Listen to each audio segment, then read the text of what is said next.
Sa isang araw na tila normal lang, dumagundong ang hiyawan sa World Championships Arena. Hype na hype ang crowd para sa final showdown ng mga pro players. Paghupa ng ingay, lumabas na ang tunay na Lodi, ang back-to-back MVP ng 6th at 7th World Champions. Walang iba kundi si Lee Tae-ho o yan ang tawag sa kanya bago ang lahat. Pero ngayon, pinalilibutan siya ng mga higanteng barbaro.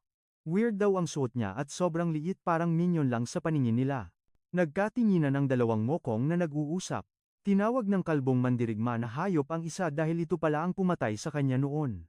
Tumawa lang ang red-haired Gi habang naghahanda ng suntukan.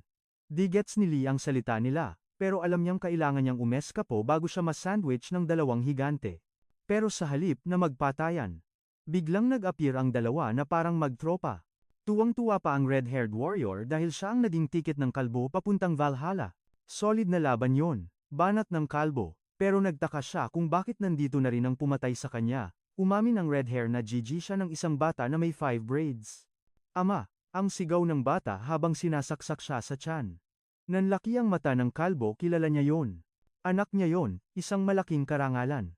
Habang nagbubunyi sila, naging yelo si Lee sa kinatatayuan, iniisip kung paano siya napunta sa weird na lugar na to. Para malaman ang sagot, kailangan nating i-rewind ang tape ng kanyang buhay. Panalo na sana siya sa 3rd straight championship. Pero biglang, blag, bumagsak ang mukha niya sa keyboard. Game over. Namatay siya sa gitna ng match. Sa dinami-dami ng pwedeng ikamatay, yun na yata ang pinaka-corny. At alam niya, yun sa sarili niya. Gusto niyang murahin ang realidad dahil hindi ito panaginip lang. Totoo ang lahat, isang babaeng mukhang mataas ang ranggo ang nagpakilala kay Lee bilang kampeon ng alamat na hindi pa natatalo sa kahit anong duwele. Naghiyawan ang mga mandirigma. Duel King, Duel King. Gusto nilang hamunin ang Diyos ng labanan. Napatulala si Lee at naalala ang bruhang to ang nagdala sa kanya dito. Flashback ulit sa moment na humiwalay ang kaluluwa niya. Bumaba ang isang guide mula sa langit at, sinabi nito na dahil namatay siya sa isang glorious battle, kailangan niyang sumama. Nagtanong si Lee kung saan ang destination, impyerno, langit, o purgatorio? Bago pa siya makasagot, hinablot ng guide ang kamay niya at hinila siya pa itaas. Sinagot na ang huling tanong ng naghihingalo niyang diwa, papunta siya sa Valhalla. Ang afterlife sa Norse mythology. Ang VIP lounge na para lang sa mga warrior na namatay sa madugong labanan. Mukhang nagkamali ng pick-up ang guide. Kaya pinaliwanag ni Lee hindi siya mandirigma, wala siyang abs. Gamer siya, tagapindot ng mouse at keyboard. Pero para sa guide, battle pa rin yun. Walang choice si Lee kundi magmakaawang ibalik siya. Pero bago pa siya makapagreklamo, tumunog ang isang trumpeta. Hudyat na may paparating na raid, nag-war cry ang mga mandirigma sa tuwa at sumugod sa paparating na horde ng mga gutom na gnolls. Agad nagkabakbakan ang mga warrior at halimaw. Napatunganga si Lee sa gilid purong kabaliwan ang nangyayari, anong gagawin ng isang gamer dito? Kahit bigyan siya ng espada, baka masugat lang niya ang sarili niya. Biglang pumasok sa isip niya ang nakakatakot na tanong, kung namatay na siya once, ano ang mangyayari pag na-kill siya ulit dito?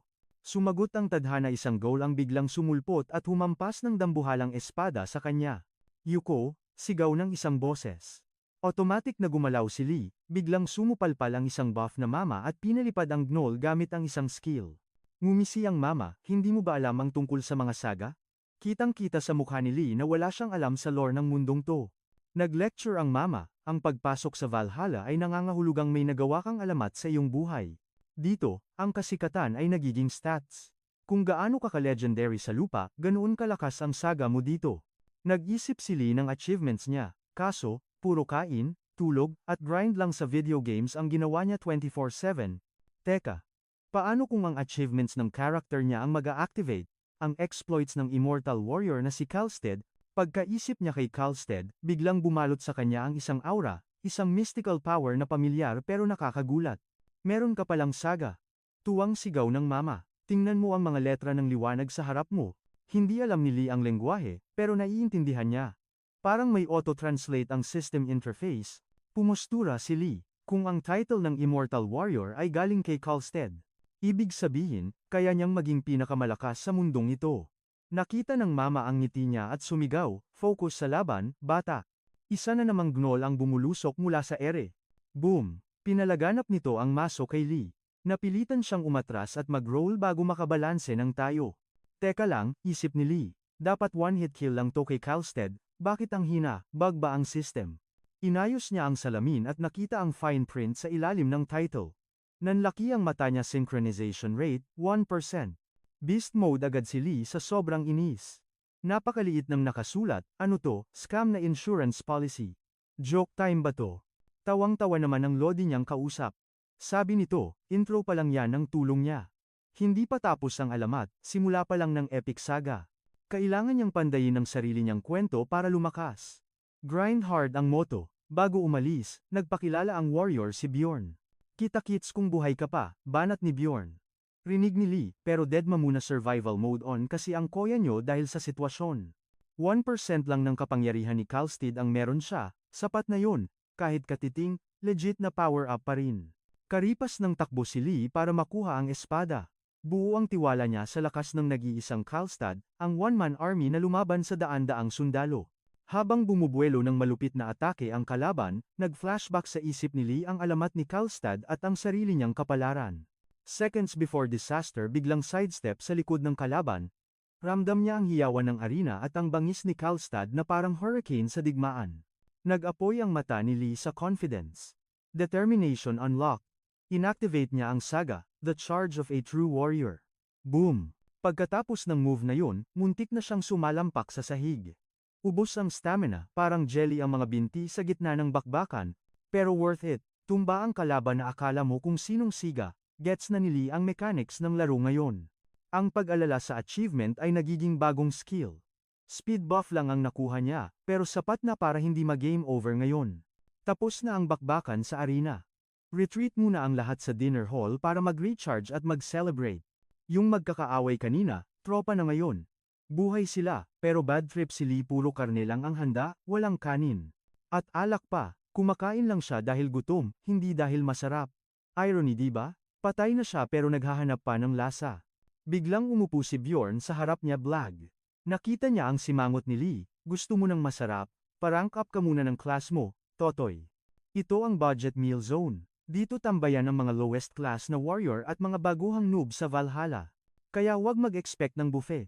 Pang-commoner lang ang pagkain dito, sakto lang pangtawid gutom ng mga baguhan. Low class ka ba?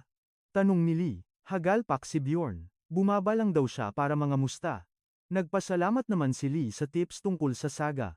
Kung wala si Bjorn, malamang deads na siya ulit. Pero biglang may pumasok na tanong sa isip ni Lee na hindi niya mapigilan. Kapag namatay kami dito, anong mangyayari?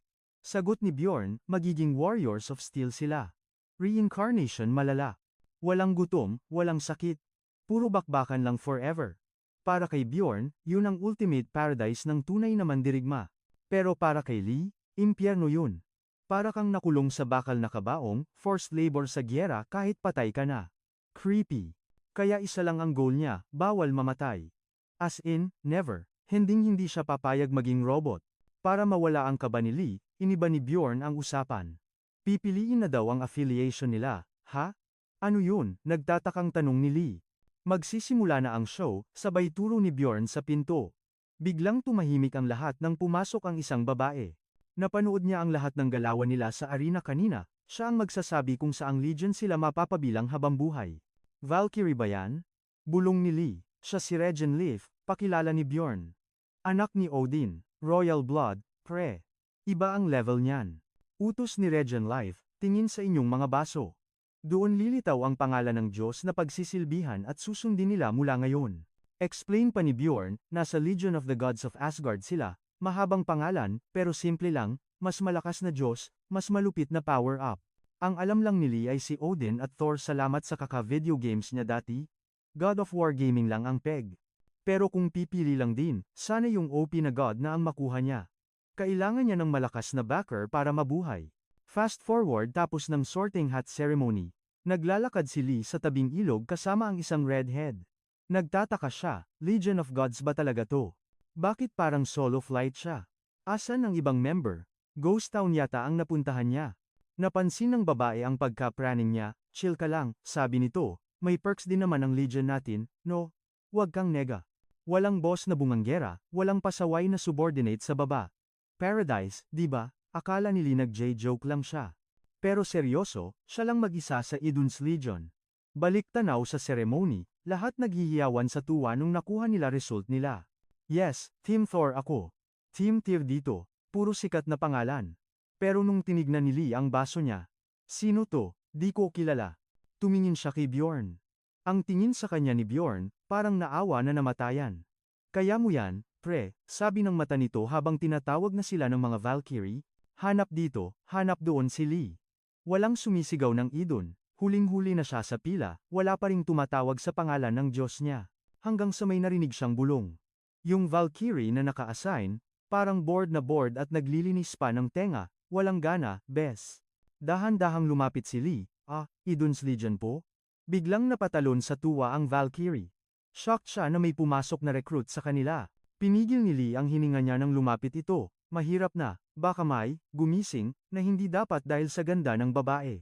Focus, Lee. Ako si Hua, pagpapakilala nito na may matching kindat. Seryoso naman si Lee, teka, sino ba kalaban? At bakit may gyera? Tinaas ni Hua ang kamay niya. Wait lang, easy ka lang. Isang kumpas, at whoosh, nag-materialize ang hologram map ng mundo sa harap nila.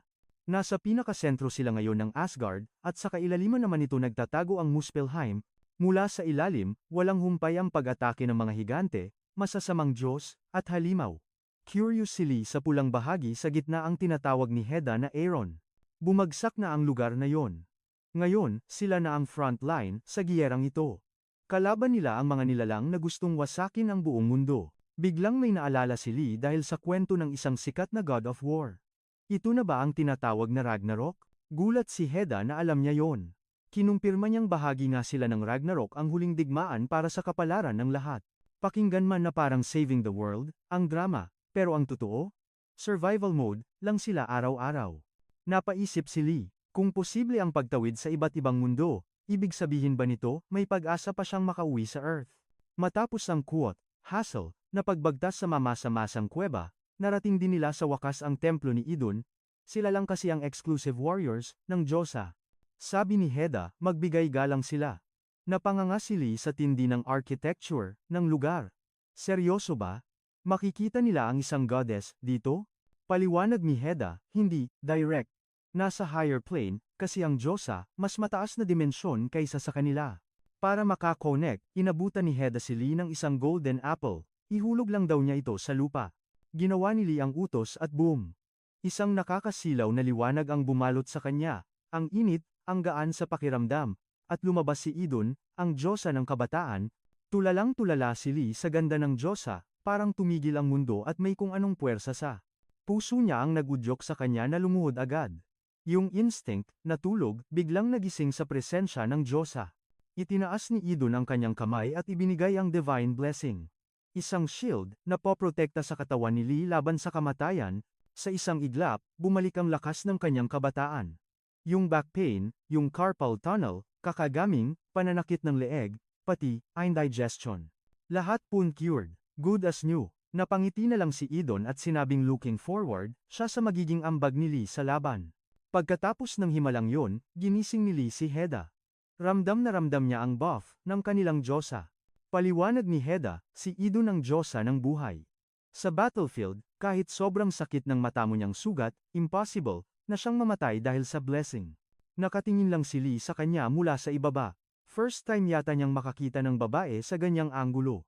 Pero bangon na, paalala ni Heda, habang lumalakas si Lee, lumalakas din ang blessing, kaya pala tinatawag silang zombie legion mga hindi namamatay. Napaisip si Lee at nagtanong, kapag natalo natin lahat ng kalaban, makakauwi na ba ako sa mundo ko? Tinitigan niya si Heda with determination. Feeling niya ang angas niya sa moment na yon, siguradong kikiligin ang sinumang chick sa kanya. Pero basang-basa ni Heda ang expression niya. Imbis na kiligin, nakyutan lang siya sa pagka-inosente ni Lee.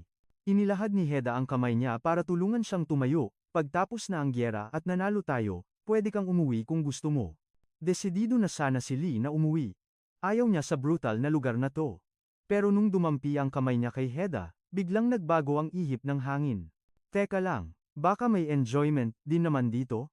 Biglang nag-loading sa utak ni Lee ang isang bagong future. Imahinasyon, umuwi siya galing trabaho, at naghihintay si wifey, Heda na may handang hapunan. Nagluto daw ito ng tender brisket, at sinusubuan pa siya.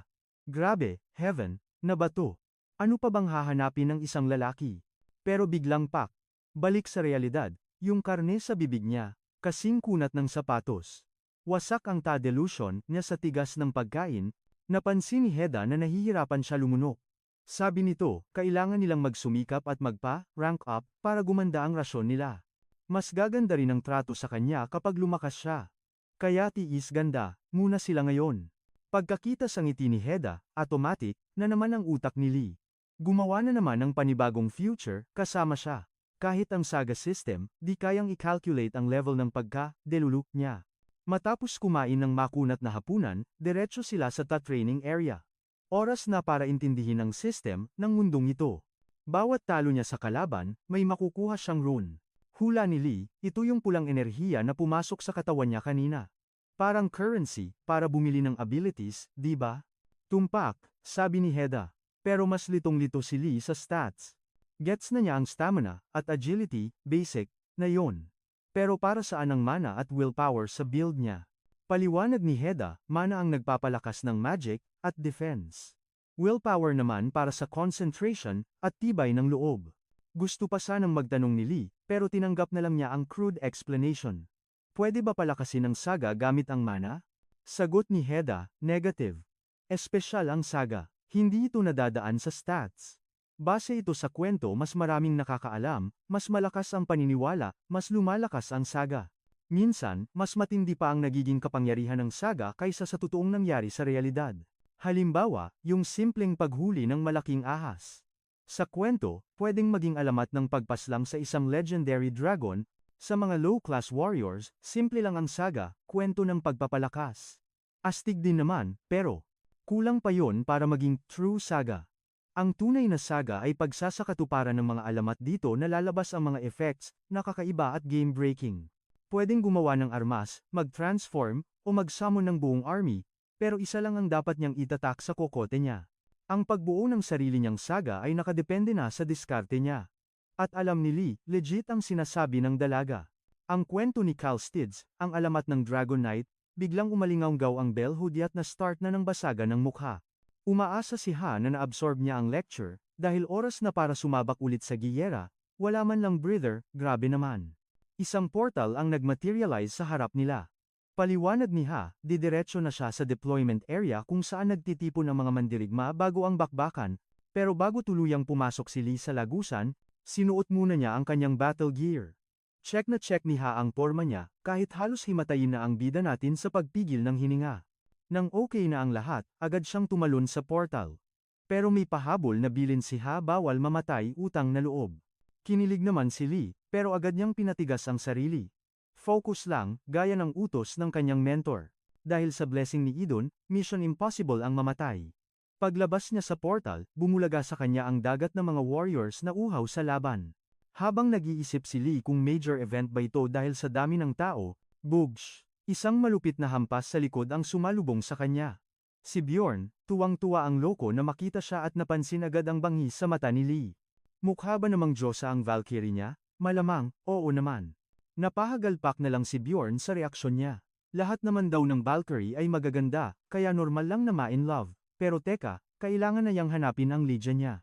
Iba ang laban ngayon dahil may commander na silang susundin. Agad na pumila si Lee, nagpapanggap na seryoso sa harap ng kanilang leader. Tanong ng commander, warrior ba siya ni Idun? Kung oo, dapat matibay siya. At dahil mukha siyang naliligaw na bata sa pwesto niya, pinapunta siya sa likuran. Tango na lang si Lee. Ayaw niya rin namang maging center of attraction. Biglang humiyaw ang commander. Ragnar daw ang pangalan niya mula sa Heimdall Legion, at siya ang magdadala sa kanila sa tagumpay. Ang misyon, bawiin ang teritoryong inagaw ng mga gnolls, walang paligoy-ligoy diretso agad sa battlefield, bumukas ang mga portal at naghiyawan ang mga warriors. Handa silang ialay ang buhay para sa Asgard at sa Nine Realms. Sigaw ni Ragnar sa kanyang tropa, lagi siyang mangunguna sa frontline. Ang kailangan lang nilang gawin ay sumunod. Nag-cheer ang lahat, pero si Lee, walang makita dahil sa lalaki ng mga kasama niya, basta sumunod na lang siya sa agos ng mga higante. Sa nagyayelong tundra, bakbakan na agad. Tuwang-tuwa ang mga naunang warriors nang makita ang inaasahang reinforcements. Kampante na sana sila, pero biglang dumilim ang langit. Mula sa itaas, isang dambuhalang gnoll ang bumagsak na parang meteor na puno ng galit. Hindi lang basta kalaban, ito ang boss ng mga gnoll si White Fang. Natulala ang lahat ng warriors. 6 o 7 beses na mas malaki ito kumpara sa normal na gnoll, para silang mga langgam sa harap nito. Pero biglang sumulpot si Ragnar at ang team sa likod ng boss. Sigaw dito, hamon doon bagay na mukhang na bad trip si White Fang. Wala silang nagawa nang iswing ng halimaw ang kanyang hammer. Nagliparan ang lahat sa ere, maliban kay Lee na nasa pinakahuli. Umugong ang roar ni White Fang kay Lee. Halos tumigil ang tibok ng puso ng ating bida sa takot, pero mas gusto niyang resbakan ang naglagay ng portal sa pwestong yun. Humanda talaga sila pagbalik niya. Kalimutan muna ang reklamo. Sa gitna ng legendary duel ni White Fang at Lee, kalmado niyang inisip na in-game boss lang ang kaharap niya. Kahit paramdam na ramdam niya ang bigat ng presensya nito sa totoong buhay. Focus muna sa dambuhalang warhammer na yon na siguradong tumitimbang ng 40,000 pounds, alam niyang madudurog siya kapag sinalag niya yon. Lalo na't maliit lang ang shield niya. Tinapon niya ito at ginamit ang lahat ng runes para sa agility, speed ang kailangan, hindi depensa. At nang humampas ang warhammer ni White Fang, kitang-kita niya ang galaw nito, swabeng naiwasan ni Lee ang fatal blow. Bilib ang mga warriors sa galing niya, pero winalis lang sila ni White Fang, parang maniac na nagwawala ang boss, hinahabol si Lee sa gitna ng crowd. Alam ni Lee na hindi siya pwedeng magtago habang buhay, nauubos na ang stamina niya. Targetin kaya niya ang binti, yun lang ang abot ng height niya eh. Naisip din yon ng isang leader at inutusan ng lahat na banatan ang binti, pero, boom, balik sa lobby ang inabot nila. Kailangan ng ibang plano ni Lee, papabagsak na si White Fang sa kanya. Ang tanging solusyon, Warrior's Charge. Isang game ability na nagtulak sa kanya pataas para iwasan ang world-ending strike ng boss. Sandaling iyon, nangako si Lee sa sarili niya survive at all costs, babalik siya ng buhay para makita ulit si Heda. Tandang-tanda niya ang payo nito, nasa kamay niya ang paglakas. Diskarte niya kung paano magiging halimaw sa labanan. At biglang nanlilisik ang mata ni Lee sa atin. Huwag daw nating basahin ang backstory niya dahil malalang death flag yan, sorry naman, Lodi. Dati, speed boost lang ang tingin niya sa Warrior's Charge. Pero ngayon, na-realize niyang pwede itong i-level up beyond vertical jumps. Sa isang iglap, tinapakan niya ang hangin at bumulusok pababa na parang kidlat. Hindi na nakapalag ang White Fang nang ibaon ni Lee ang espada sa mata nito. Wasak ang landing niya ala Yamcha, pero buhay pa rin salamat sa blessing ni Idon. Dahan-dahan siyang tumayo, ang mga matay nagniningas habang nakatitig sa halimaw. Ito na ang do or die moment niya para tapusin ang kalaban, pero teka, kailangan niya ng sandata ngayon din. Sa kaniyang kagustuhan, nagmaterialize ang Warrior's Blade sa kaniyang kamay, sugod agad. Pinatunayan niyang siya ay tunay na mandirigma. Sa itaas, napansin ng Valkyrie na si Rasgrid ang bangis ni Lee, kaya't gumalaw siya ng pyesa sa chessboard. Nag-report siya kay Odin gamit ang uwak, pero ang sabi ng Allfather, sa uwak niyang sihugin siya kung makausap, hindi sa kaniya. Napabuntong hininga na lang siya. Pangaasar ni Odin, may nagpatibok na ba ng puso mo dyan? Tahimik lang siya, kaya normal lang daw yon. Low-ranked warriors lang naman daw kasi sila. Walang special, walang expectations parang mga NPC lang sa paningin nila. Pero iba ang nasa isip ni Rasgrid, nahuli ng atensyon niya ang isang lalaking kumilos habang ang iba'y nakatunganga lang. Dumagundong ang hiyawan, ang tagumpay ni Lee ay tagumpay ng buong tropa at alay sa kanilang mga Diyos. Ramdam ni Lee ang elektrisidad sa hangin. Parang noong nasa pro gaming stage siya, ang sigaw ng crowd ay bumubuhay sa kaniyang dugo. Pamilyar ang espadang ito, dati sobrang rare item, pero kinalaunan ay naging common weapon na lang sa laro. So, ito na ang current level niya. Pero ang determinasyon niya, pang-endgame na. Gusto pa niyang lumakas, maging top player sa lahat ng realms. Kaso, panira ng moment si Bjorn, binati siya bigla. Mukhang nag-level up siya dahil sa kaniyang saga. Ang pag-summon ng espada mula sa hangin, ibang klase. Kahit si Lee, nagulat. Bagong skill tree ba ito na na-unlock niya? Unleash summon at dismiss na siya ng weapon, sobrang laking tulong nito. Pero sabi ni Bjorn, oras na para kumilos. Akala ni Lee, uwian na. Yun pala, may mission pa, bawiin ang fortress. Kaya, dito muna sila magka-camp. Nagtayo sila ng tents para labanan ang nanunuot na lamig ng gabi. Pumasok si Lee sa kaniyang tent, wasak ang katawan mula sa bakbakan maghapon. Gaano ba siya lumakas? Pagbukas ng status window, tumaas ang synchronization at, boom! May bagong saga slot. 2 sagas na ang pwede niyang gamitin, grabe, sobrang laking advantage nito sa laban. Naudlot ang pag-iisip niya nang pumasok ang isang kasamahan, may bisita daw siya, sabay ngiti ng nakakaloko. Paglabas niya, lahat ay nakatingin. Mga ngiting aso at tila kinikilig para sa kaniya. Anyare sa mga to, bakit parang may something sa mga tingin nila kay Lee? Pagdating sa bonfire, naintindihan na niya. Si Heda, dumayo pa talaga sa napakalamig na lugar na ito para sa kaniya. Pagpasok ni Heda sa tent, humingi agad ng tawad. Natatarantang nag-sorry dahil sa nangyari 5 minuto ang nakalipas. Nakalimutan niyang sabihin kaya niyang makita ang history ng buhay ng isang tao, at gulat na gulat siya kay Lee. Sinubukan niyang silipin ang records ni Lee, at halos sumabog ang utak niya sa dami ng achievements. Shocked si Heda, hindi niya alam na kaharap na pala niya ang isang alamat, masyado siyang naging mapanghusga. Nahihiya siya dahil tinawag niyang beginner si Lee dati.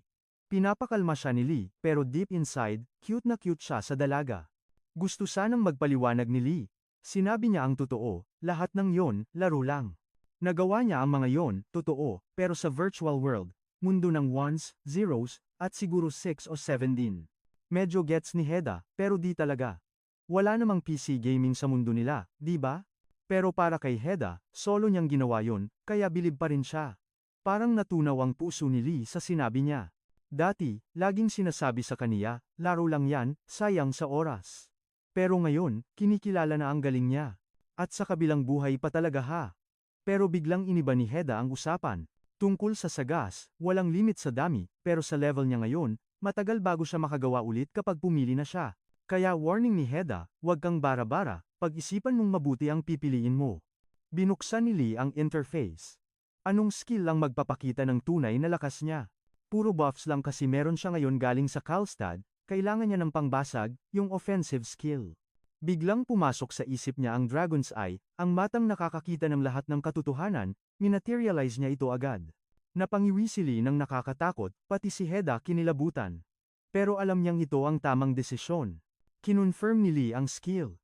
Ngayon, makikita na niya ang lahat bawat detalye, bawat kahinaan parang nasa loob lang ulit siya ng laro. Blessing ba ito o sumpa ng kalangitan? Hindi lang stats ang nababasa ng kanyang mata, tumatagos din ang tingin niya hanggang sa ilalim ng damit. At sa sobrang tindi ng kanyang nasilayan, parang bulkang sumabog ang utak niya sa pink haze. Gulat na gulat si Haida sa nangyayari. Habang binabalot siya ng benda, nag-alala ang beauty kung ayos lang ba siya. All goods daw sabi ni Lee, pero sa totoo lang, muntik na siyang mategi sa overload. Masyadong heavy ang visuals para sa isang mortal na tulad niya. Oras na para umalis si Ha, pero ramdam niyang magiging halimaw sa lakas ang binata balang araw. Isang mahigpit na hug ang ibinigay niya. Para kay Haida, si Lina ang lucky charm ng buong Legion, pero dahil sa dikit ng kanilang katawan at sa naunang preview, muling nag-system crash si Lee sabog ang feelings, labas pati kaluluwa. Pagkaalis ni Ha, isang lalaking berde ang buhok ang lumapit sa tolda. Available ba daw ang ating bida? Si Lee na balot para iwas disgrasya sa mga chicks, biglang napaisip, anong scene natin per? Nagpakilala ang guy bilang si Ralph ng Allers Legion, may warrior daw galing Siri Division na sasapi sa Ragnell. At dahil assembly time na sa base, siya ang naatasang maging service ni Lee papunta doon. Gamit ang kanyang skill, sinuri niya si Ralph, Wolf Hunter ang title, astig sana, kaso, nahagip din ng mata niya ang solidong ahas ni Ralph. Ice purity gone. Agad niyang pinatay ang X-ray vision. Sumpa man, hinding-hindi na niya ito gagamitin unless emergency talaga. Paglabas nila sa ilalim ng luntiang langit, umamin si Ralph, sana all daw binibisita ng isang Valkyrie, starstruck ang lolo mo. Para kay Lee, parang celeb lang na dumaan para mag-fan service. Hindi naman pala bad trip sa Eden's Legion, curious tuloy si Lee, ano bang perks o buffs meron sa Allers Legion? Sagot ni Ralph, invisibility at tracking. Pero hindi buy one take one, isa lang ang unlocked sa simula. Invisibility ang pinili niya bagay na super cool para kay Lee, ninja moves ang peg. Dagdag ni Ralph, ang tracking naman ay literal na wall hack para sa mga yapak, kahit katiting na bakas, auto-detect agad. Pagdating sa gitna, iniharap ni Ralph si Lee sa kapitan. At laking gulat ng ating bida chicks pala ang captain. Ito ang first time niyang makakita ng babaeng mandirigma na hindi Valkyrie, kaya medyo torpe ang introduction niya. Pero kilala na siya ni Madam, siya lang naman ang legend na tumumba sa dambuhalang Null. Biglang nanlamig si Lee, grabe ang pressure. Ang aura ng kapitan, mas mabigat pa sa lahat ng warriors na nakasalamuhan niya. Utos ni kapitan, wait lang tayo, on the way na ang head commander. Auto formation agad si Lee. Nakakatakot kasi ang title ni Kapitan, Human Hunter. Maya-maya, dumating na ang main event si Razgrid. Familiar face, pero bakit Ice Princess ang codename niya? Nagpakilala ito bilang Chief Commander ng buong battlefield. Sad news, mga lords. Ang Ragnall Division wiped out agad sa unang sabak pa lang, kaya ang solution, merge na ang survivors sa tropa ni Ciri. Mahigpit ang utos ni Razgrid, alagaan mo sila, or else. Business time, naglabas ng scroll si Razgrid.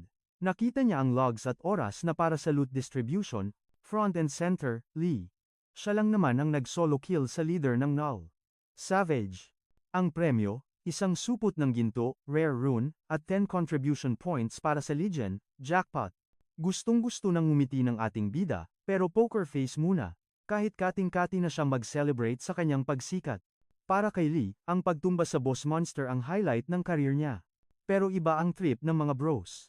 Mas legendary sa kanila ang pagbisita ng isang Valkyrie. Yun ang tunay na achievement unlocked. Loading si Lee kung bakit yun ang big deal. Biglang awat ni Razgrid, tama na yan. Bukas ng hapon, lulusubin natin ang kuta. Ang strategy, ang tinatawag na Iron Rain tactic, at ang mga warriors dito, sila ang bala. Sigawan ang lahat, hype na hype. Pero si Lee, clueless sa pinag-uusapan, tinanong niya si Ralph na todo hiyaw din, yun pala, wala ring alam ang mokong. Joining the bandwagon lang para hindi OP. Kinabukasan, game time na. Sa utos ni Razgrid, sumugod ang hukbo handang magpaulan ng damage sa mga NLES mula sa lupa at himpapawid. Isang boss monster, ang Red Eye, ang umungol. Triggered siya sa pangahas na pagsugod sa teritoryo niya. Parang may hive mind, naramdaman ng mga NLES ang galit ng amo, salubungin ng mga mananakop, walang dadaan.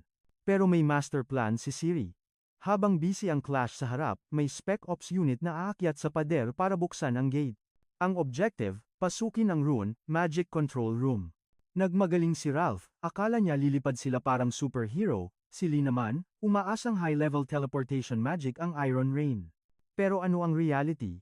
Ngayon, nakapugal siya sa loob ng isang higanteng bariles kasama ang 4 pang warriors. Scam malala, gulat at disappointed si Lee, habang si Ralph, tuwang-tuwa pa sa thrill ride. May isang mokong na sumisigaw pa ng Valhalla, nasa loob na nga sila nun, hudyat na, mga lodi, launch na tayo. Padabog na sumara ang bariles, at nilamon ng matinding kadiliman si Lee isang bagay na sobrang kinaiinisan niya. Pumwesto na ang kanyon at, boom! Pinatalsik ang bariles sa ere, bawat isa sa loob, may kanya-kanyang trip na nararamdaman. Napuno ang langit ng lumilipad na bariles, at isa-isa silang bumagsak ng wasto sa gitna ng kuta. Sa itsura pa lang ng mga lumabas, mukhang impyernong karanasan yon. Si Lee nga, gulat na buhay pa siya. Pero iba si Ciri. Chill lang si ate mo girl, at sinigawan sila na maghanda dahil parating na ang mga kalaban, at tama nga ang hinala. Mula sa lupa, naglabasan ang sangkatutak na higanteng insekto at napalibutan ang buong tropa. Paliwanag ni Ralph, by group of 5 daw gumalaw ang mga to, pag natipok ang leader, mawawalan na ng direction ang mga alipores. Ang malalang problema, magkakamukha silang lahat. So ano, swertihan na lang ba? Pero di papayag si Lee sa hula-hula, gamit ang kanyang saga, bistado niya agad kung sino ang tunay na boss. Sinabi niya ito sa team, at biglang whoosh. Dumikit agad si Ciri sa kanya, halos yakapin na siya, sabay utos na ituro ang target. Taranta si Lee sa lapit ni Madam, pero ang gusto lang pala ni Ciri ay ituro niya ang mga leader habang busy ang iba sa bakbakan. Focus mode agad si Lee, isa-isa niyang tinuro ang mga boss, at walang kahirap-hirap na tinutumba ni Ciri ang bawat target, dahil tepok na ang mga leader, parang mga manok na putol ang ulo ang mga kalaban at madali na silang naubos. Pagbagsak ng huling leader, nagtinginan na lang ang mga insekto at nag-walk out, wala na silang rason para manatili pa. Pero wag muna mag-celebrate. Dumadagundong na ang pagdating ng resback na mga Joel, papalapit na sila. Utos ni Ciri kay Ralph, bumuo ng hiwalay na unit at takbuhin ang control room habang sila ang bahalang maglinis dito. Isama daw niya si Lee dahil subok na itong mandirigma ng Edon. Napatingin si Lee kay Ciri nang may determinasyon, at nabuo na ang special unit. Hinawakan ni Ralph si Lee sa balikat, dikit ka lang. Gamit ang stealth movement, tumakas sila mula sa madugong labanan. Nakarating sila sa isang pader, pero alam ni Ralph na may sikretong pinto dito na nakatago. Kinapa niya ang pader hanggang sa bumukas ang lagusan. Ito ang emergency passage papunta sa control room. Habang binabaybay ang madilim na daan, hirap na hirap si Lee sa kapal na mga sapot ng gagamba. Senyales daw ito na matagal nang walang tao dito. O baka naman, yun lang ang akala niya. Lingid sa kaalaman nila, may mga matang nagmamasid sa dilim, naghihintay ng tamang oras para manila. Babala ni Ralph, ingat sa apak, dahil di nila alam kung anong halimaw ang nag-aabang. Sang-ayon naman si Lee, tumango rin yung avatar-looking na kasama nila, pero sa isang idlap chomp, sinakmal ang kawawang sundalo ng isang wolf spider, huli na ang lahat para iligtas ang tropa dahil nilalantakan na ito. Gamit ang skill ni Lee, nakita niyang hindi lang nag-iisa ang halimaw. Isang buong hukbo ng gagamba ang gutom sa laman nila. Kalma lang, Lee, mag-isip ka ng weakness nila. Bulong ng kanyang abilidad, syempre, kahinaan nila ay apoy. Nagsamon ng espada si Lee gulat si Ralph sabay bato sa gitna ng mga gagamba, boom, isang malupit na fiery explosion ang sumabog. Habang nasusunog sila, sigaw ni Lee, takbo na habang may chance pa tayo. Tanong nung avatar dude, iiwan mo espada mo. Tanong naman ni Ralph, mage ka ba? Sagot ni Lee sa una. Gawa na lang ako ng bago, naging way siya sa dilim gamit ang saga, hanggang sa marating nila ang isang pinto. Ligtas na sila paglampas dito. Pasok sila agad, pero yung avatar dude, muntik nang maabutan ng gagambang nakisabay lang sa jogging nila. Di alam ng gagamba kung ano ang tinatakbuhan nila, pero sinalubong agad ito ni Lee ng matinding taga, pinatumba niya ito at sumigaw. Isara ang gate, na halos pasang awa nilang nagawa. Hingang malalim, mga lords. Nakipagpatintero sila kay kamatayan. Tingin sa control mechanism, confirm ni Ralph, ito na ang emergency control room. Ito ang pangalawang secret control room ng buong kuta. Gets na ni Lee kung bakit impyerno ang daan papunta dito walang bantay kasi tago, sabi ni Ralph, dalian na nila. Kailangan nilang buksan ang gate ng kuta para mabawasan ang casualties sa labas. Gumana ang authorization key. Sa isang silaw ng liwanag, lumitaw ang hologram ng isang babae siya si Black Fortress, naghihintay ng utos. Natulala ang dalawang kasama sa ganda ng chicks, pero si Lee, nagtataka kung bakit parang nawala ang pagmamadali nila 5 seconds ago. Seryoso na ulit si Ralph, buksan ang gate. Sumunod si ate girl, pero yung pinto sa likod nila ang binuksan. Sigaw ni Ralph na panic mode, isara mo yan, yung fortress gate ang buksan mo. Matapos ang isa na namang close call kay kamatayan, mission accomplished na rin sa wakas. Ngayon, depensa na lang hanggang sa makapture ng puwersa nila ang buong kuta, laban lang. Dahil may konting free time, napag-usapan muna nila ang mga bagay na mahalaga sa mga tunay na lalaki ang type nilang mga babae. Pero bago pa sila lumalim sa usapang chicks, sumingit si Black Fortress. May intruder daw na papalapit sa control room. At hindi lang ito basta kumatok, sinipa niya ang gate. Gulat na gulat si Lee dahil nayupi ang makapal na bakal na parang lata. Nag-alala pa si Ralph sa mga spiders sa labas, pero wala na palang dapat alalahanin tepok na silang lahat. Ang may gawa, walang iba kundi si Red Eye.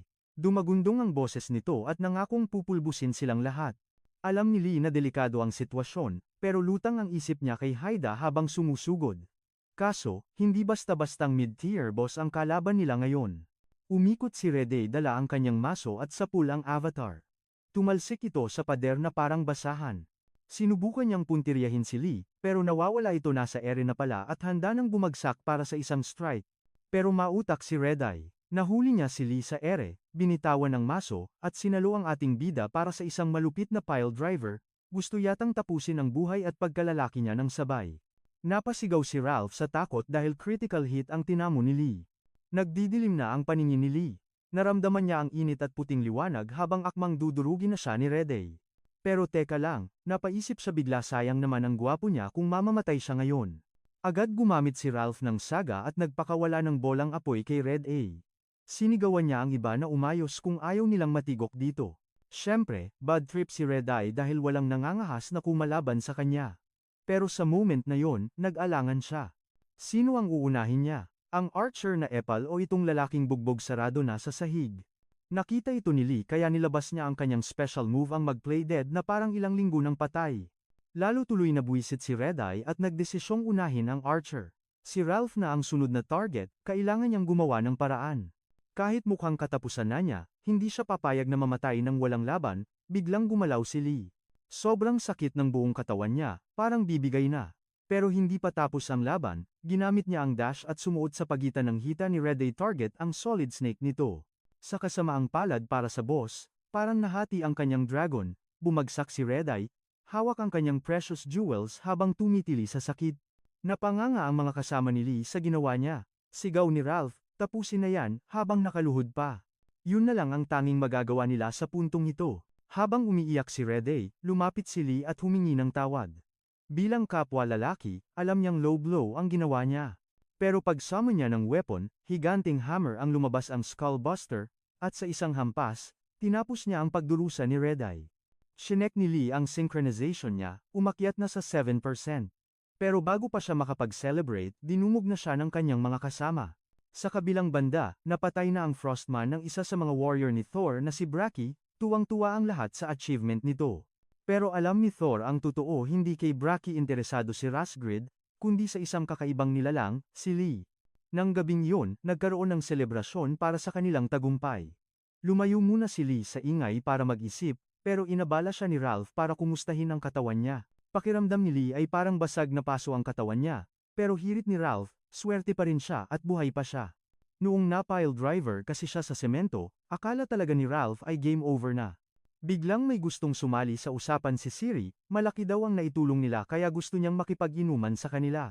Isang malaking karangalan nito para kay Ralph dahil dream come true ang makainuman ng idol niya pero biglang sumugod ang buong tropa para maki-cheers. Wasak ang moment ni Ralph habang si Lee naman ay walang pakialam. Habang tuloy ang party, kinuwento ni Ralph ang mga nangyari at ang ginawa ni Lee. Napansin niyang tumatawa si Siri, himala, marunong pala siyang magbago ng ekspresyon. Nakakagulat yon ah. Lumipas ang ilang oras at tuloy pa rin ang walwalan. Nag-a-appear ang mga warriors gamit ang mga tiyan nila at hataw ang DJ hanggang umaga. Si Lee, na hindi sanay sa puyatan, ay nagtatanong na kung kailan matatapos ang torture na ito. May isang lasing na gustong magpakita ng kung ano kay Lee. Sa takot na kung ano ang ilabas nito, dinumog siya ng iba para protektahan ang mata ng kanilang Star Warrior. Dumating si Rasgrid at tinawag si Lee, kaya napatingin ang lahat. May bisita daw siya, walang iba kundi si Haida. Naghiyawan ang lahat sa kilig habang sinabihan sila ni Lee na pumasok na agad sa loob. Tuloy ang asara ng mga warriors, sana daw may ganyan din silang youth life, pero hayaan na, tuloy ang inuman. Pero si Rasgrid tigil na daw ang saya dahil may special mission bukas. Tulugan na, kinabukasan, lumabas si Lee na humihikab pa. Agad siyang inusisa ng mga chismoso kung anong ginawa nila ni Haida kagabi. Pero secret lang daw yon, sabi ni Lee. Hindi dahil may milagros na nangyari, kundi dahil sa bago niyang pendant, nagsalita na si Siri, makinig ang lahat, may bago silang misyon. Ang target nila ay nasa silangan ng Black Fortress. Next stop, ang Dwarf Mine.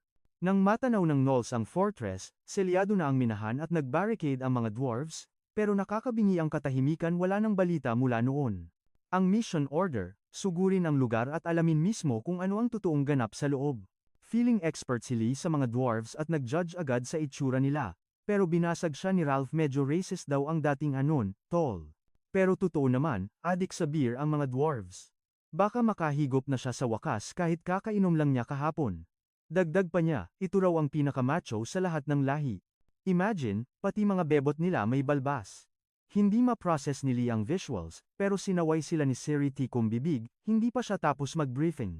Malayo-layo pa ang Dwarf Mine kaya para tipirin ang oras, kailangan nilang mag-shortcut sa pinakamabilis na paraan. Unfortunately, ang gagamitin nila ay ang legendary Black Lightning.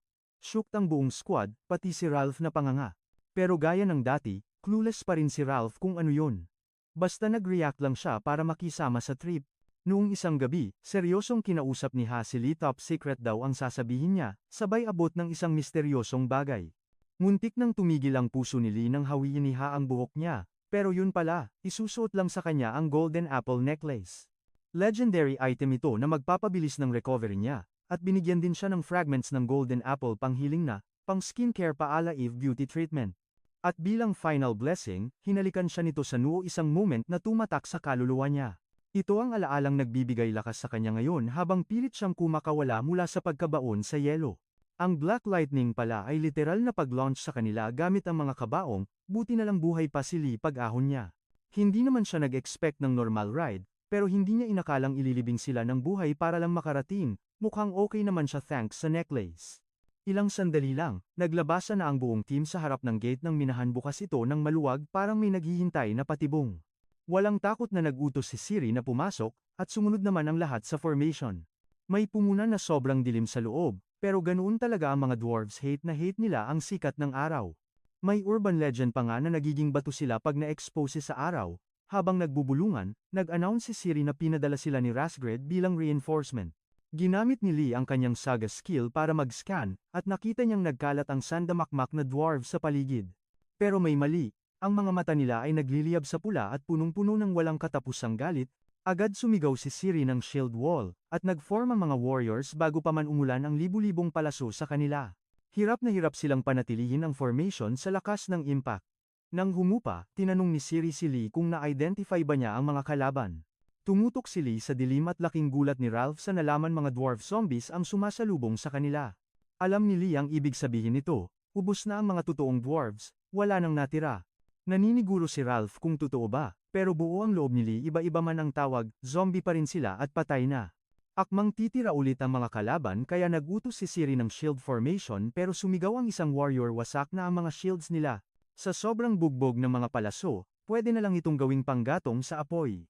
Noong akala nilang katapusan na nila, biglang may sumulpot na dwarf at naghagis ng flashbang sabay sigaw pikit kayo. Sumabog ang nakakabulag na liwanag.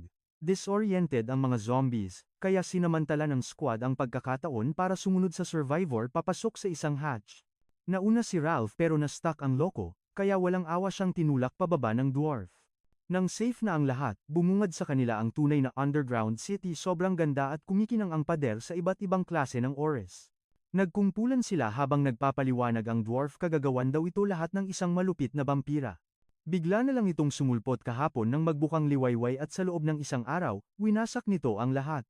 Kapag nakagat at napatay ka nito, magiging ghoul ka dahil sa sumpa. At kapag ang ghoul naman ang nangagat, dadami lalo ang mga halimaw. Ang 20 dwarves na nakikita nila ngayon, kasama siya, ay ang tanging survivors. Tinanong ni Siri kung ano ang itsura ng halimaw. Kwento ng dwarf, mas malaki ito sa tao at kulay abo ang balat parang bangkay na naglalakad. Kalbo ito, itim na itim ang mga mata, at humahaba ang mga kuko mas gusto nitong mandurog gamit ang physical attacks kaysa magic. Kinausap ni Siri ang dwarf na nagngangalang Isaac. Payo niya, ipagpaliban muna ang restback, mag-regroup, at bumalik kapag handa na sila. Pero tumanggi si Isaac at ang mga kasama niya. Lahat sila, iisa ang sigaw ngayon na dapat tapusin ito. May mas importante pa kaysa sa paghihiganti. Kamakailan lang, dito mismo sa minahan, na-discover ang isang UNT. Nanlaki ang mga mata ng warriors, gets na nila agad kung gaano kabigat ang sitwasyon, o baka nagpapanggap lang sila. Iritang-irita na si Lee sa kanila re-react ng OA tapos magtatanong din pala kung ano yung bagay na yun. Baliktad ba utak ng mga to? Mukhang may ilang warriors na alam talaga kung ano yun, nagyayabang na na-shock daw sila noong narinig nila ang balita at sobrang importante nito. Hindi na nakapagpigil si Ralph at sumabat na, spill the tea na kasi. Ano ba yung UNT na yan na sobrang halaga? Ang N ay madalas tawaging bakal ng mga Diyos. Ito ang pinakamatibay na material sa buong mundo, at pinalalakas nito ang bagsik ng mga runes.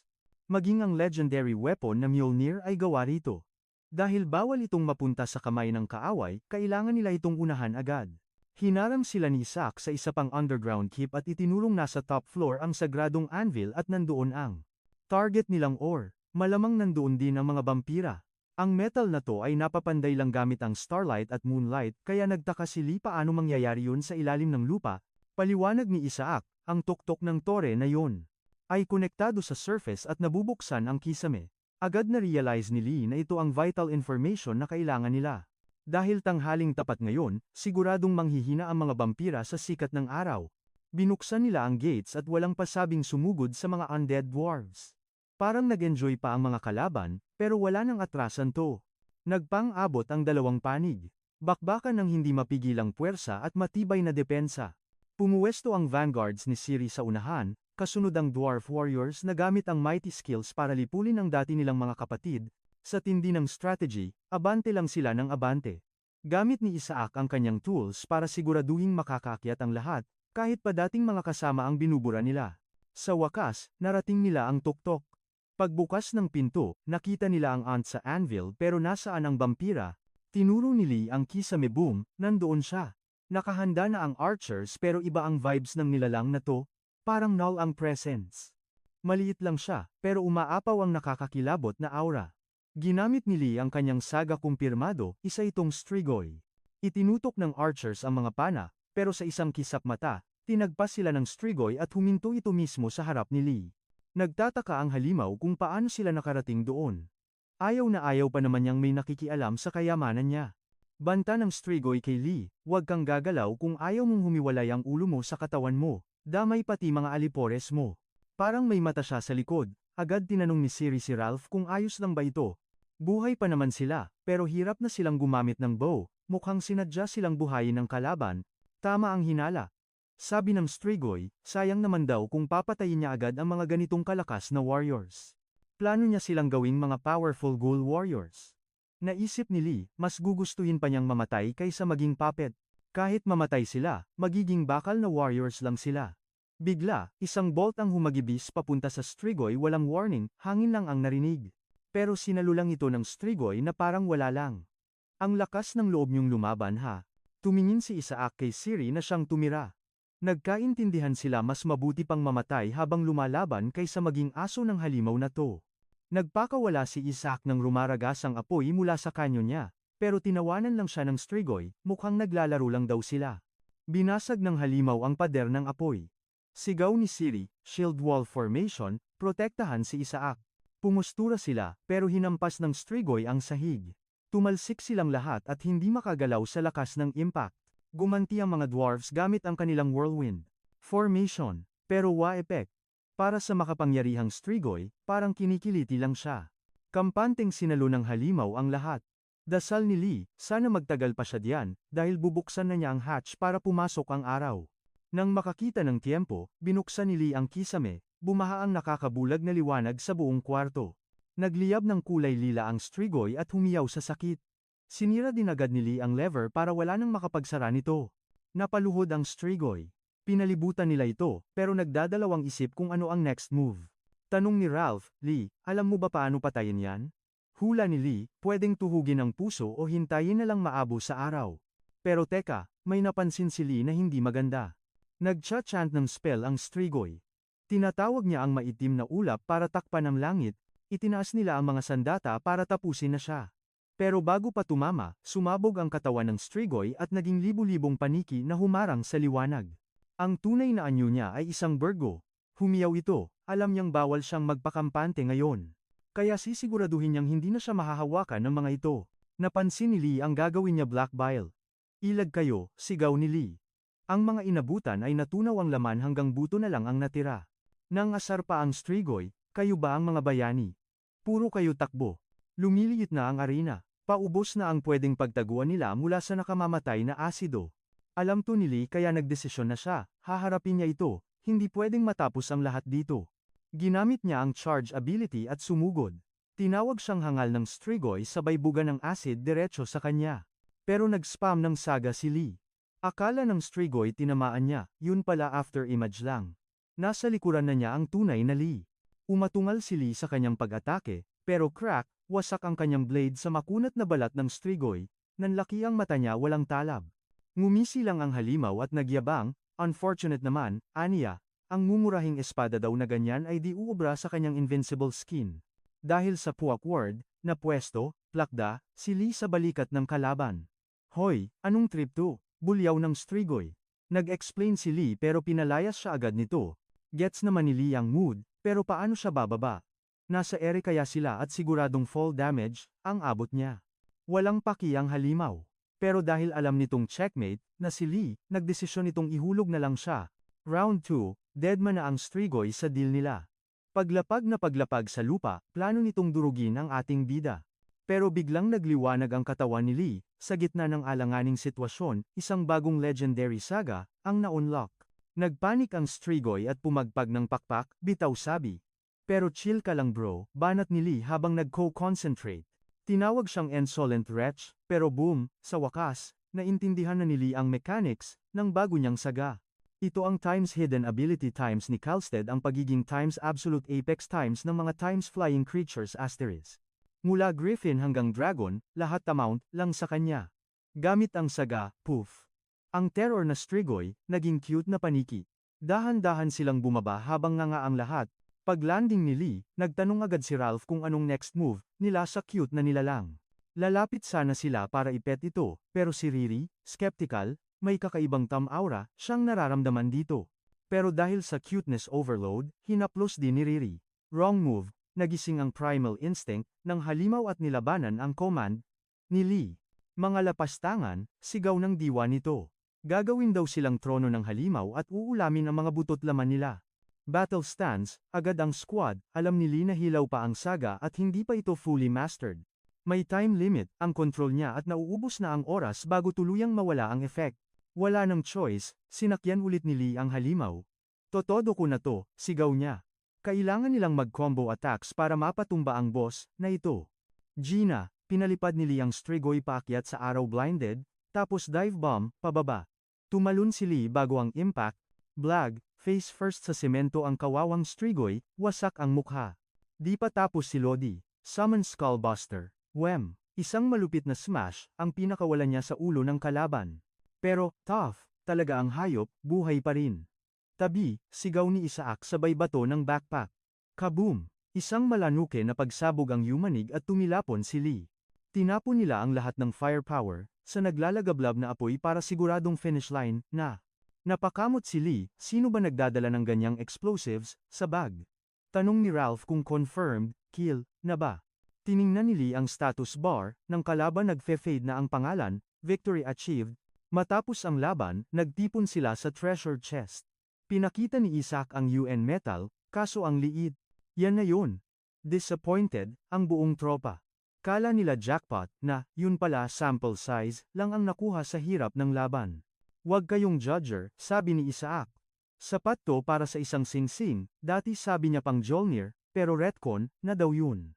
Binigay ni Isaac ang chest sa kanila, ipacraft daw ito sa mga legendary blacksmiths, ng Valhalla dahil out of league, niya ito. Sa gulo ngayon, wala silang pot forge, o kakayahan para protektahan at tunawin ang ganito ka-precious na ore, gets ni Siri ang bigat ng misyon. Nangako siyang ide-deliver ito ng maayos bilang respeto sa tiwala ng dwarf, kain na tayo, hirit ni Ralph. Pumayag si Isaac tig isang bariles ng premium dwarf ale, para sa lahat. Naghiyawan sila sa tuwa, pero killjoy, muna si Siri, negative, wala tayong time, para mag-party. Kailangan nilang bumalik agad. Sayang naman, sabi ni Isaac, pero di sila pwedeng umuwing luhaan. Sumunod kayo sa akin, anyaya niya. Dinala sila ni Isaac sa secret dungeon, ng mga dwarf ang kanilang legendary armory. Wow, namangha sila sa mga masterpiece, si Ralph may napulot na toothpick? Siniko ni Isaac si Lee. Pumili ka rin, wag kang AAFK, dyan. Siyempre, dapat may loot, din siya diba? Reward niya ito sa pagiging MVP. Scan mode active. Gamit ang saga, nakikita ni Lee ang comm rarity ng mga gamit. Puro common greens, pero sa sulok. May nag-iisang blue rare item. Matapos mamili, nagpasalamat si Isaac sa paghihiganti para sa clan niya. Bilib siya kay Lee na huli ang kaisa-isang high-tier gear. Ang pinili niya, ang Hawkswing Garb, ang nag-iisang blue item, sa buong armory, iba talaga ang mata ng bida. Magaan at matibay, pero may hidden skill? Ituturo ni Isaac ang chant, pang-escape mo to pag critical, na ang sitwasyon, sabi niya. Kung magka-leche-leche man, makakabalik siya sa fortress gamit ito. Safety first. Skill activate. Naging lawin si Lee. Umikot siya sa ere, malaya tulad ng ibon habang pabalik sila sa Black Fortress. Pagbalik sa kuta, nag-report agad sila kay Rasgrid. Kwento tungkol sa Strigoi na umangkin sa minahan, at ang historic alliance nila. Bilang kapalit ng kanilang kabayanihan, sila ay nakuha na nila sa wakas ang Uent, ang legendary item na ipinagkatiwala sa kanila ng mga dwarves. Bilib na bilib si Rasgrid isang himalaang nagawa ng grupo nila. Binati niya ang lahat, at ang mga fallen warriors, hindi sila naglaho, kundi muling isisilang bilang Warriors of Steel. Si Rasgrid na ang bahala sa mga labi, kaya inutusan niya ang squad na magpahinga muna.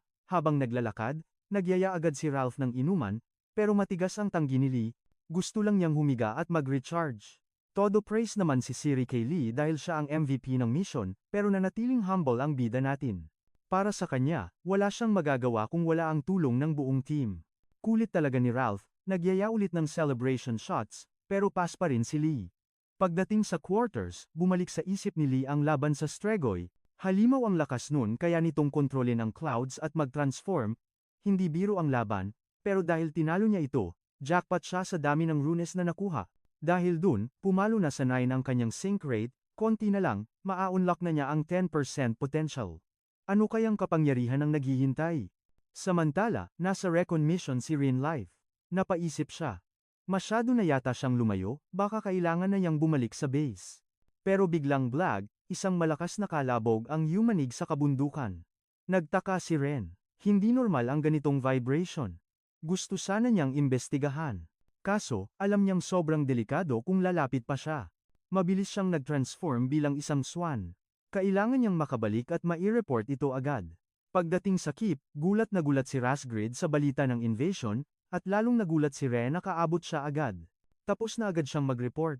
Base sa bilis ng pangyayari, tansya ni Rasgrid na magsisimula ang digmaan bago magtanghali.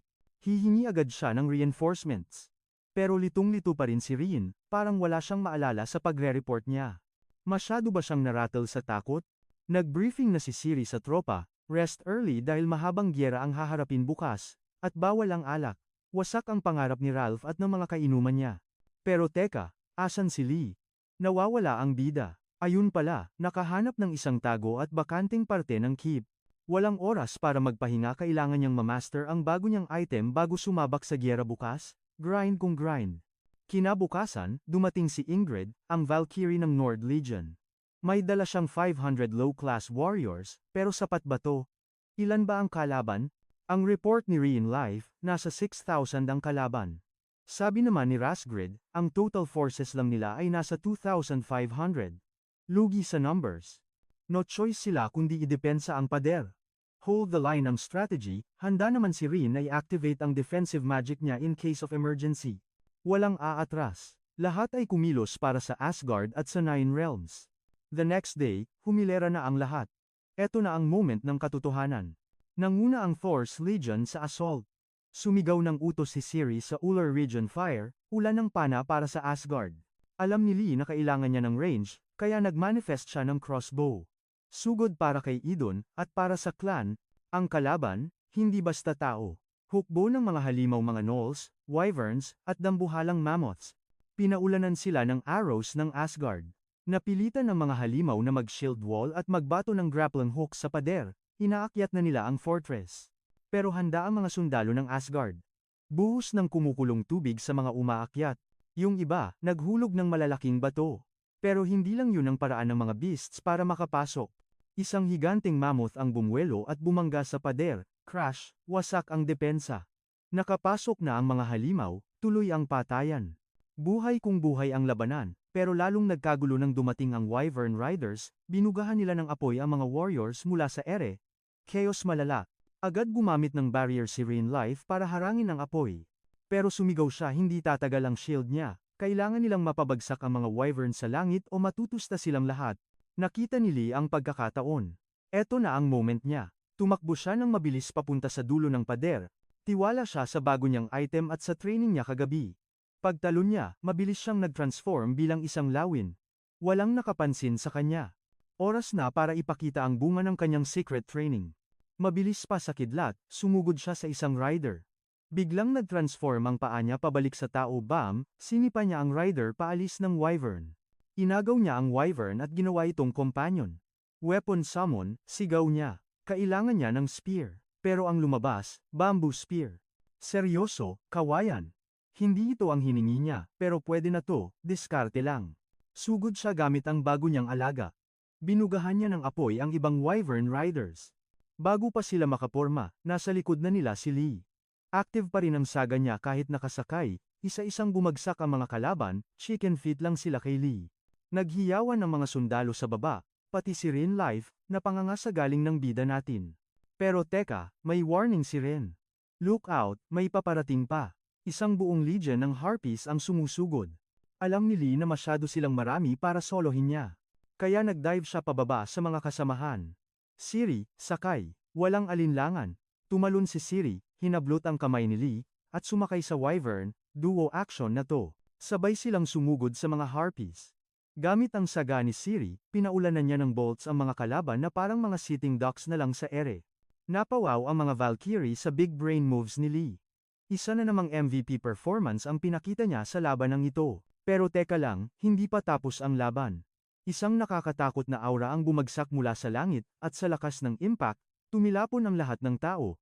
Napatingin sina Lee at Siri sa pinagbagsakan ng misteryosong bagay na yumanig sa buong battlefield. Nang mawala ang usok, bumungad ang isang higanteng itim na kidlat. At mula sa loob nito, may biglang kumawala. Isang nilalang na purong kasamaan at lagim. Nanlaki ang mga mata nila nang bumaba ang higanteng si Hagot, ang warrior ni Utgard Loki. Napatulala na lang ang mga warriors. Paano mo nga naman lalabanan ang ganitong klaseng halimaw? Parang suicide mission na to. Nakatayo lang ang higante at naghihintay. Alam ni Siri na delikado na, kaya inutusan niya si Lee na ibaba siya malapit kay Ralph para sa isang tactical retreat plan. Itinaas ni Hagot ang kanyang dambuhalang club, handa nang magpakawala ng isang devastating strike. Sa baba, nagmamakaawa si Regan Leaf kay Odin para sa kapangyarihan ng runes, bumagsak ang club sa shield bomb. Tumalsik ang lahat at napangiwi sa sakit si Regan, pero hindi siya bumibitaw. Muling humampas si Hagot. At sa pagkakataong ito, nagkaroon na ng lamat ang barrier, critical na. Agad na rumesbak ang mga Valkyries para patatagin ang barrier. Pero aminado si Regan, konting hampas na lang, bibigay na ang depensa nila. Hindi uubra ang ganitong kalaban kung low-class warriors lang ang kasangga nila, masyadong malaki ang gap ng lakas. Kung pwede lang sana nilang gamitin ang tunay at walang limitasyong lakas ng isang Valkyrie. Sumigaw si Resgred kay Odin habang patuloy ang pag-atake ni Hagot. Nagmakaawa siyang tanggalin na ang combat seals para mailabas ang tunay nilang lakas, pero tinitigan lang siya ng uwak ni Odin Denid, huwag daw nilang kalimutan, isa lang itong pagsubok. Walang special treatment. Ang kailangan ng Valhalla ngayon ay ang mga warriors na tunay na malakas. Kung hindi nila kaya, pues, dito na sila mamamatay. Pero hindi pumayag si Breaky, sumugod siya ng walang takot, dahilan para ganahan din ang ibang warriors. Ibinuhos niya ang lahat sa isang suicidal charge. Para sa kaluwalhatian, sigaw niya sabay pakawala ng isang fiery blast sa higante. Sumugod din ang iba, pero parang kagat lang ng langgam kay Hagot ang mga atake nila. Sa isang haplos lang, tinabig niya si Breaky palayo na parang langaw. Anong gagawin natin? Tanong ni Lee pagkababa. Paliwanag ni Siri, sila na ni Ralph ang bahalang maging distraction.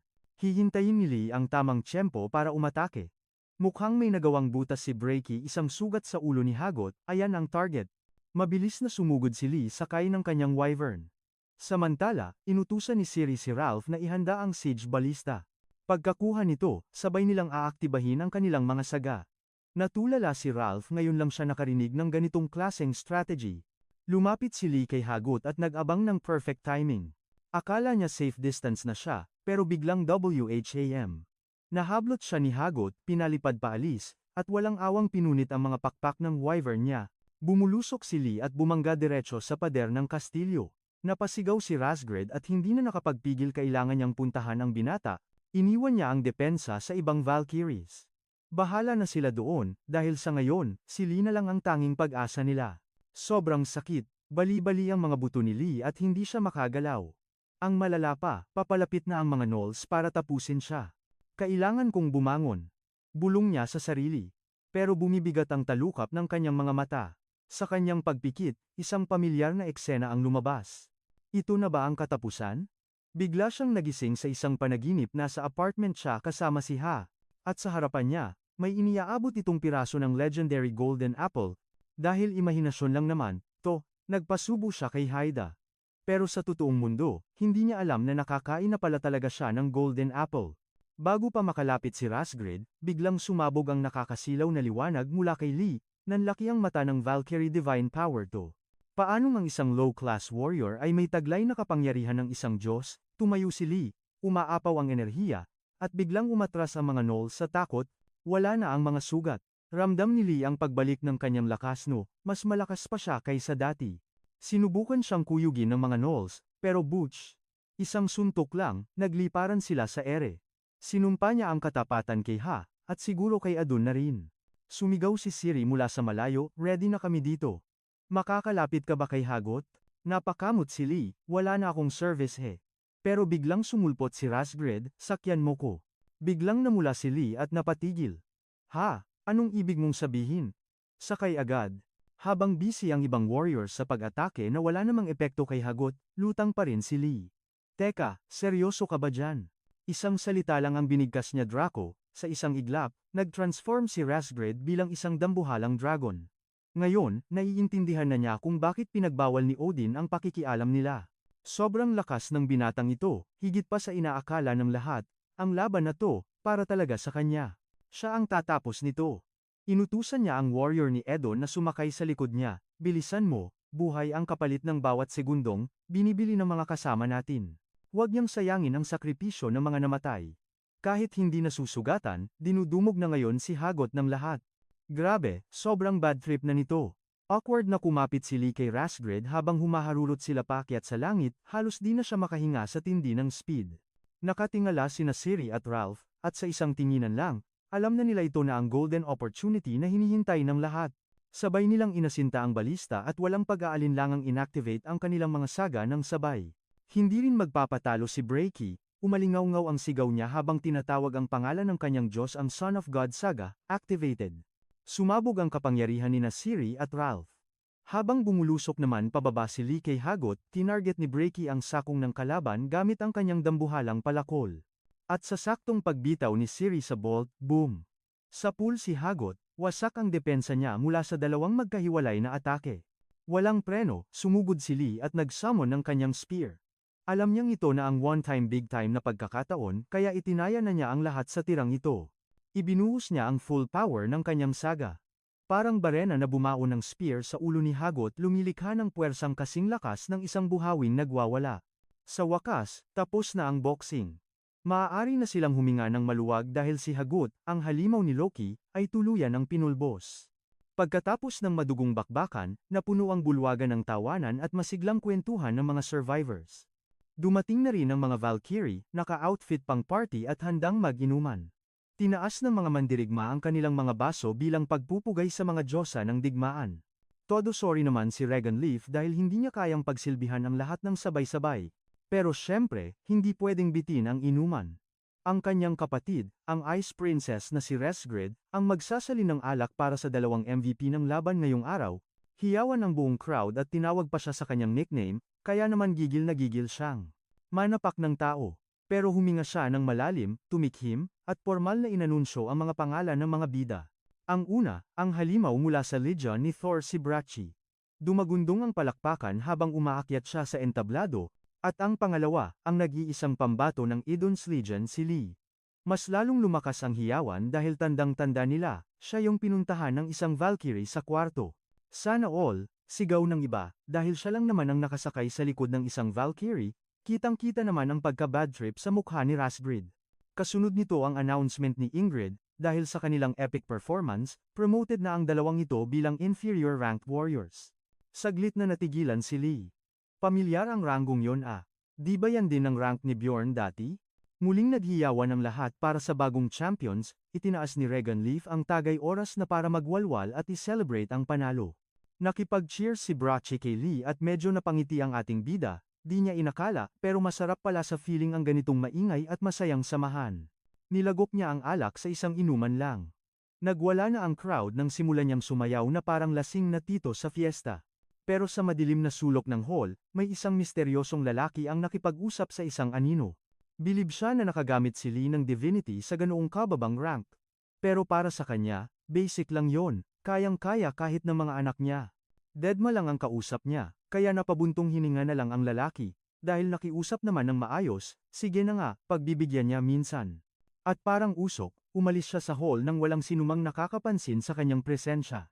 Isang linggo ang lumipas. Sa lodyang ni Lee na may mga manok pa sa paligid, himbing na himbing ang ating bida sa kanyang well-deserved siesta. Pero biglang blag, isang malakas na kalabog ang gumising sa kanya. Napabalikwas siya at nakita ang isang misteryosong nilalang sa harap niya, yung lalaki sa party. Nagtaka si Lee tirik ang araw pero bakit may tunog ng kulog na dala ang taong ito? Ano to, Truman Show? Bago pa siya makahirit, nagsalita ang lalaki sa boses na parang kinaskas sa semento. Ikaw ba, yung inferior ranked warrior na si Lee? Ang tumalo sa dalawang commander at bumangga sa isang higante? Champion ang turing sa'yo dito, pero sa totoo lang? Walang kwenta, kayang gawin ng mga bata ko yan habang nakapikit. Tinitigan siya ni Lee habang tinatanggal ang hood. Isa lang ang sigurado niya iba ang lakas ng mamang to. Baka mas malakas pa sa isang Valkyrie. Ragnar Lothbrok, nandito siya hindi para makipagkwentuhan kundi para subukan ang tunay na lakas ni Lee. Sino ka ba? Sigaw ni Lee. Pero ang mas mahalagang tanong bakit atat na atat itong makipag-upakan bigla? Kailangan ba ng rason para lumaban? Napaisip si Ragnar, pero na-realize niya, hindi na kailangan magpaliwanag sa taong malapit ng mamatay. Parang nahulog ang puso ni Lee sa narinig. Isang alamat na mandirigma ang bigla na lang sumulpot sa teritoryo niya. Ano ang tunay na pakay ng halimaw na to? At paano didiskartehan ni Lee ang laban na imposible niyang mapanalo? Abangan.